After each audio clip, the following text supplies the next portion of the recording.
Italy میں عدالت میں اسکارف اتارنے سے انکار، مسلمان وکیل کو کمرہ عدالت سے باہر نکال دیا گیا۔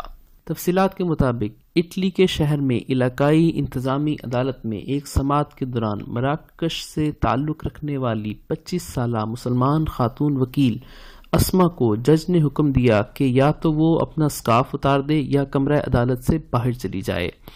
اس بارے میں بات کرتے ہوئے اسما کا کہنا تھا کہ میں عدالت میں داخل ہونے والے دیگر وکیلوں کے ساتھ داخل ہوئی تو جج کو یہ کہتے ہوئے سنا کہ کیا آپ اسے ہٹا سکتی ہیں۔ پہلے مجھے یہ لگا کہ وہ کسی اور سے مخاطب ہیں اور شاید کوٹ اتارنے کا کہہ رہے ہیں، کیونکہ میں تصور بھی نہیں کر سکتی تھی کہ وہ مجھ سے مخاطب ہیں اور حجاب اتارنے کا کہہ رہے ہیں، لیکن یہ ایسا ہی تھا۔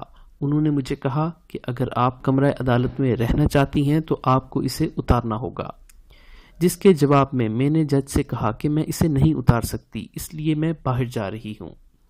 انہوں نے کہا کہ جس وقت وہ دروازہ کھول کر باہر جا رہی تھیں، اس وقت جج نے لوگوں سے کہا کہ جی ہاں، یہ ہماری ثقافت اور روایات کے احترام کی وجہ سے ہے۔ ایک جج سے ثقافت اور روایات کی بات سن کر مجھے دکھ ہوا۔ میں یہ کام سیکھنے کے لیے آئی تھی اور میں وہاں اس لیے نہیں گئی تھی کہ مذہب کی وجہ سے مجھے تذلیل کا نشانہ بنایا جائے۔ مجھے یقین ہے کہ ان جج صاحب نے کبھی کسی عیسائی نن کو اپنا نقاب اتارنے کو نہیں کہا ہوگا۔ اس معاملے میں قانون کو لوگوں کی مذہبی آزادی کا احترام کرنا چاہیے، کیونکہ یہ دوسروں پر منفی طور پر اثر انداز نہیں ہوتا۔ مسلمانوں کی ایسوسی ایشن کے ایک رکن یاسین کا کہنا تھا کہ اس طرح کا کوئی قانون نہیں ہے جو عدالت میں حجاب لینے سے منع کرے۔ انہوں نے جج کے اس فیصلے کو غیر آئینی اور آئین کے اصولوں کے برعکس قرار دیا۔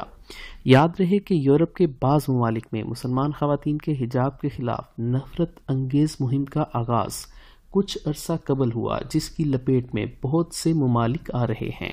ویڈیو کے نیچے سبسکرائب کے بٹن پر کلک کریں، بیل کے آئیکن پر کلک کیجئے تاکہ ہر نئی ویڈیو کی نوٹیفیکیشن آپ کو مل جائے۔